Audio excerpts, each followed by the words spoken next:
राजस्थान में विधानसभा उपचुनावों में हरियाणा विधानसभा के चुनाव परिणाम असर डालने की तैयारी कर रहे हैं।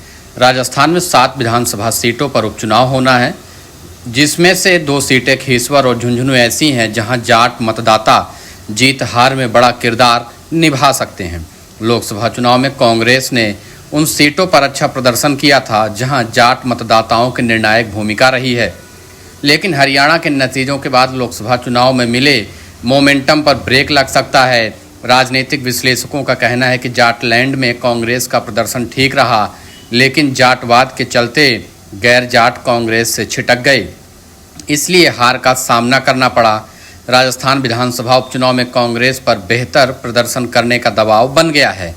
इस साल के अंत तक महाराष्ट्र में भी विधानसभा चुनाव है और संभावना है कि इसी चुनाव के साथ देश भर में कई राज्यों में उपचुनाव भी हो जाएंगे, जिसमें राजस्थान राज्य भी शामिल है। सियासी जानकारों का कहना है कि जाट बाहुल्य सीकर झुंझुनू चूरू में लोकसभा चुनाव में कांग्रेस का शानदार प्रदर्शन रहा। झुंझुनू विधानसभा भी वह सीट है जहां जाट फैक्टर काम करता है। हालांकि इस सीट पर विधानसभा और बाद में लोकसभा चुनाव में कांग्रेस ने शानदार प्रदर्शन किया था। ब्रजेंद्र ओला के सांसद बनने पर यहां उपचुनाव होना है। दूसरी तरफ नागौर सांसद हनुमान बेनीवाल ने हरियाणा विधानसभा चुनाव में कांग्रेस की हार की वजह बताई है। बेनीवाल ने लिखा कि लोकसभा चुनाव में जब इंडिया गठबंधन से जुड़े सभी राजनीतिक दलों ने मिलकर चुनाव लड़ा तो एनडीए ने हाँफते हाँफते अपनी सरकार केंद्र में बनाई, मगर हरियाणा विधानसभा चुनाव में गठबंधन के दलों के साथ कांग्रेस ने रुचि नहीं दिखाई। आज यह परिणाम देखने को मिला।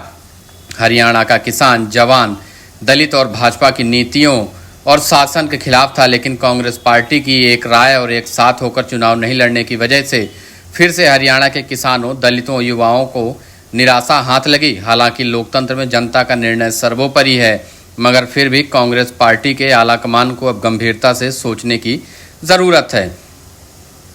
ऐसी बातें सिर्फ हनुमान बेनीवाल ही नहीं कर रहे, बल्कि इंडिया गठबंधन के लगभग सभी दल कर रहे हैं। जम्मू कश्मीर में भले ही नेशनल कॉन्फ्रेंस कांग्रेस के साथ चुनाव लड़ी, लेकिन हरियाणा के परिणाम को लेकर उन्होंने भी टीका टिप्पणी कर दी। फारूक अब्दुल्ला ने तो खुलकर यह कह दिया कि कांग्रेस की आंतरिक लड़ाई की वजह से हरियाणा में कांग्रेस को बड़ा नुकसान हुआ है और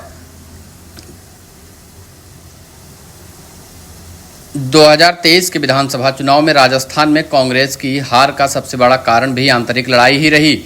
तो अब एक बार फिर से कांग्रेस में आपसी गुटबाजी को लेकर चर्चाएं चरम पर हैं। अब राजस्थान में होने वाले उपचुनावों में एक बार फिर से आपसी खींचतान को हवा मिल रही है। तो वहीं अशोक गहलोत को भी हरियाणा में बड़ी जिम्मेदारी मिली हुई थी, लेकिन कांग्रेस वहां अच्छा प्रदर्शन नहीं कर पाई, इसलिए फिर से अशोक गहलोत और उनके नेतृत्व में काम करने पर सवाल खड़े होने लगे हैं। जबकि सचिन पायलट और उनके टीम के सभी लोग राजस्थान में लगातार सक्रिय हैं। अब होने वाले उपचुनावों में कांग्रेस पार्टी राजस्थान में हावी आपसी कलह को किस तरीके से किनारे रखकर उपचुनाव में उतरती है, यह तो देखने वाली बात होगी। लेकिन जिस तरीके का परिणाम हरियाणा में कांग्रेस को मिला है, उससे राजस्थान में होने वाले उपचुनावों को लेकर कांग्रेस की टेंशन काफी बढ़ गई है। फिलहाल बीजेपी उत्साहित है और दम भर रही है कि राजस्थान में होने वाले उपचुनावों में बीजेपी सभी सीटों पर जीत दर्ज करेगी। फिलहाल कांग्रेस ने लोकसभा चुनाव में तो प्रदर्शन बहुत बेहतर किया था। अब कांग्रेस पार्टी के ऊपर एक बार फिर से दबाव है कि राजस्थान के होने वाले उपचुनावों में भी अपने प्रदर्शन को दोहरा पाए। फिलहाल कांग्रेस पार्टी की आपसी लड़ाई की वजह से हरियाणा का जीता हुआ चुनाव उनके हाथ से निकल गया।